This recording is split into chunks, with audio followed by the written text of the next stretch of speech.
Good morning, children. Now we will start a new chapter, Newton's laws of motion. First of all, we will know about force. What is force? Force को कैसे define करेंगे? Force क्या होता है?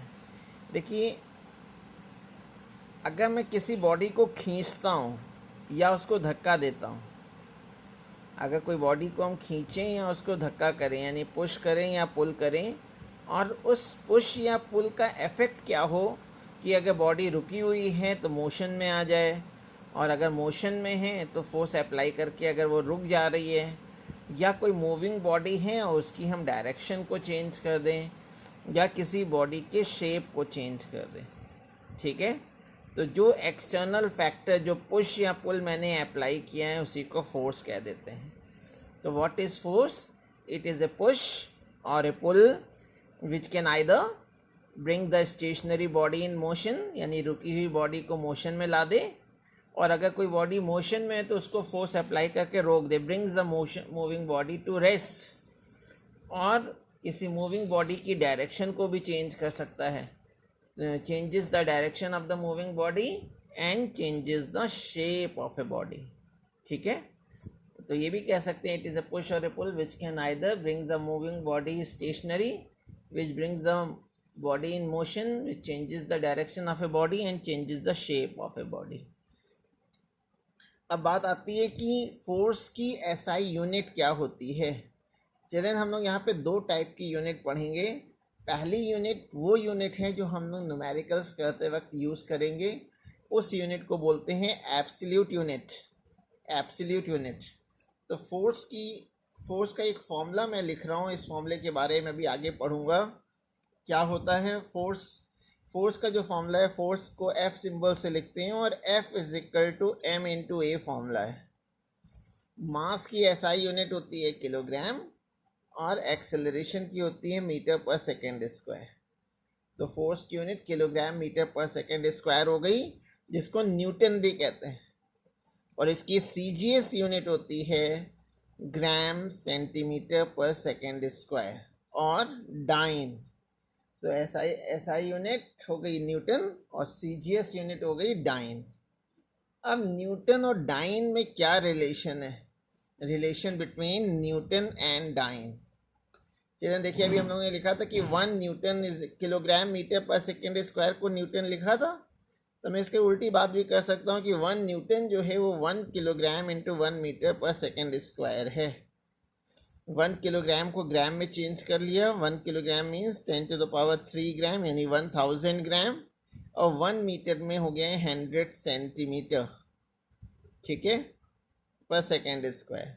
तो 1000 into 100, 10 to the power 5 gram centimetre per second square हो गया, और gram centimetre per second square को डाइन कहते हैं। तो 1 न्यूटन में 10 टू द पावर 5 डाइन होते हैं। ठीक है, ये सारी चीज़ें हो गई एब्सोल्यूट यूनिट। लेकिन डेली लाइफ में हम लोग जो फोर्स की यूनिट यूज़ करते हैं वो ग्रेविटेशनल यूनिट कहलाती है।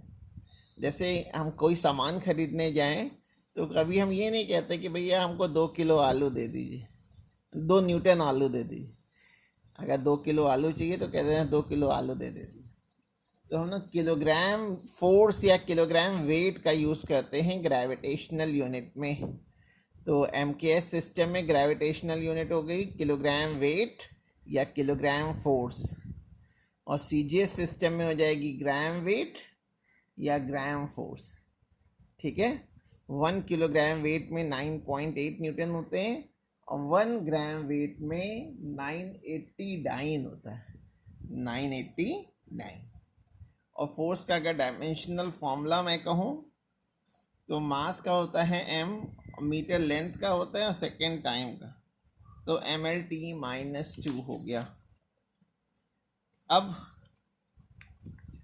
फिर नेक्स्ट हेडिंग हमें देखनी है कि व्हाट इज इनर्शिया। इनर्शिया क्या होती है? इनर्शिया, देखिए, inertia means the state of a body.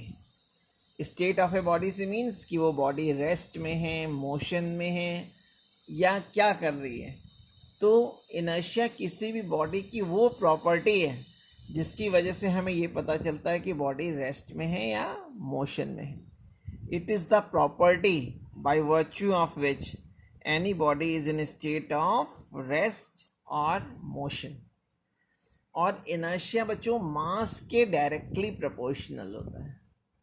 Inertia is directly proportional to mass. Mass बढ़ेगा, इनर्शिया बढ़ जाएगी. Greater the mass, greater will be the inertia. Smaller the mass, smaller will be the inertia. तो inertia मास के directly proportional होता है, इसलिए inertia और मास के बीच में ग्राफ प्लॉट करेंगे तो ग्राफ एक स्ट्रेट लाइन आ जाएगा. इनर्शिया भी 3 टाइप का होता है. फर्स्ट है इनर्शिया ऑफ रेस्ट, सेकेंड है इनर्शिया ऑफ मोशन, थर्ड है इनर्शिया ऑफ डायरेक्शन. ठीक है. अच्छा, जब बॉडी रेस्ट में होती है तब उसमें जो रेस्ट में रहने की जो प्रॉपर्टी है उसको इनर्शिया ऑफ रेस्ट कहते हैं. सिमिलरली अगर कोई बॉडी मोशन में है तो उसको हम इनर्शिया ऑफ मोशन कह देते हैं. And inertia of direction means अगर कोई बॉडी है उसकी डायरेक्शन चेंज हो रही है तो उसको इनर्शिया ऑफ डायरेक्शन बोलते हैं. लीनियर मोमेंटम मेरी नेक्स्ट हेडिंग है. ये क्या होता है linear momentum? Linear means straight line. Momentum motion से रिलेटेड होता है. देखिए यहाँ मैंने एम मास की कोई बॉडी दिखा रखी है, वो स्ट्रेट लाइन में मूव कर रही है. अगर कोई बॉडी मोशन में है, कोई बॉडी अगर चल रही है तो उस बॉडी का मास क्या है और उसकी वेलोसिटी कितनी है, उसका प्रोडक्ट मोमेंटम कहलाता है. If a body is in motion then the product of its mass and velocity is called momentum या linear momentum. Linear momentum vector quantity है, इसलिए मैंने यहाँ एरो लगा रखा है. फॉर्मूला हो जाएगा momentum p is equal to mass into U, m into U. अगर इनिशियल मोमेंटम लेना है तो m इंटू यू ले लेंगे, फाइनल मोमेंटम लेना होगा तो m इंटू वी. और अब इसकी SI यूनिट क्या होती है? मास की यूनिट होती है 1 किलोग्राम, वेलोसिटी की होती है मीटर पर सेकेंड. तो किलोग्राम मीटर पर सेकेंड SI यूनिट हो गई मोमेंटम की. ठीक है. अच्छा, अब मोमेंटम और फोर्स में क्या रिलेशन है? Relation between momentum and force, इसको proof of Newton second law भी बोलते हैं. तो मैंने यहाँ साइड में लिख दिया है proof of Newton second law. तो ये डायग्राम यही बनेगा. Relation between momentum and force में सेम डायग्राम बनेगा. तो ये डायग्राम इस वाले के लिए है. तो मैंने दिखा रखा है कि कोई m मास की बॉडी है जिसकी इनिशियल वेलोसिटी u है और आफ्टर टाइम t उसकी फाइनल वेलोसिटी v हो गई. मोमेंटम कभी भी निकालना हो तो मास को आपको वेलोसिटी से मल्टीप्लाई करना पड़ेगा. अगर मैं इनिशियल मोमेंटम कह रहा हूँ तो मास को इनिशियल वेलोसिटी से मल्टीप्लाई कर दें. इनिशियल मोमेंटम के लिए मोमेंटम को p से लिखते हैं, p के बेस में i लिख दिया. पी आई इज इक्वल हो गया एम इंटू यू. अगर यहाँ पे मोमेंटम निकालना है यानी फाइनल मोमेंटम तो mass into final velocity M V हो जाएगा. तो मोमेंटम में चेंज कितना हुआ? बाद वाले मोमेंटम में से पहले वाले मोमेंटम को माइनस कर लें, P final minus P initial कर लें और चेंज के लिए डेल्टा सिंबल यूज करते हैं. Delta P means change in momentum. P F की ये वैल्यू है, पी आई की वैल्यू है, दोनों को मैंने पुट कर दिया. पी एफ और पी आई को पुट कर दिया. ठीक है. तो M into V minus M into U, M common आ गया, वी माइनस सी हो गया. Not divided by delta T on both side. दोनों तरफ मैंने डेल्टा टी से डिवाइड कर दिया. डेल्टा टी से डिवाइड कर दिया, लेफ्ट हैंड साइड में भी राइट हैंड साइड में भी. डेल्टा पी को कहते हैं चेंज इन मोमेंटम. और अब टाइम से डिवाइड कर दिया. जब टाइम से डिवाइड कर देते हैं तो इसको बोलते हैं rate of change of momentum. Rate of change of momentum. तो delta P by delta T is equal हो गया M V minus U upon T. ये v minus U upon T acceleration का formula motion in straight line में पढ़ा था. और m into ए होता है फोर्स. तो यहाँ से ये प्रूव हो गया कि जो rate of change of momentum होता है वो अप्लाइड फोर्स के इक्वल होता है.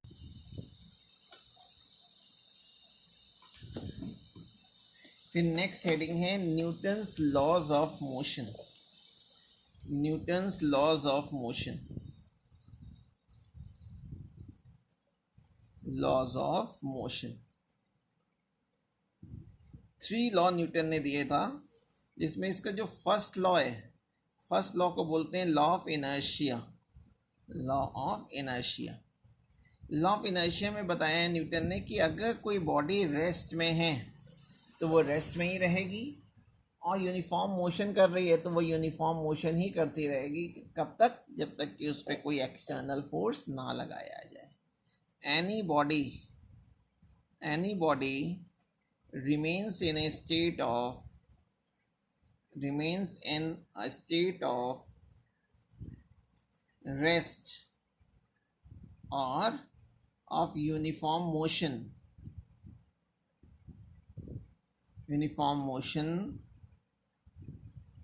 until or unless an unbalanced force is applied on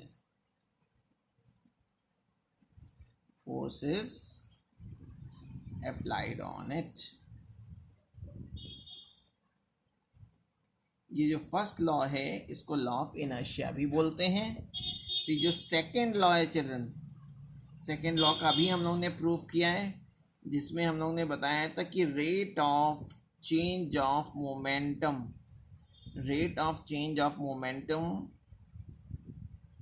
किसके इक्वल होता है? Rate of change of momentum equal होता है, momentum is equal to the applied force,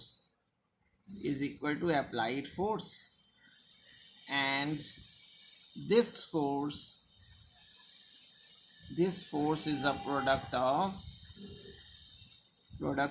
mass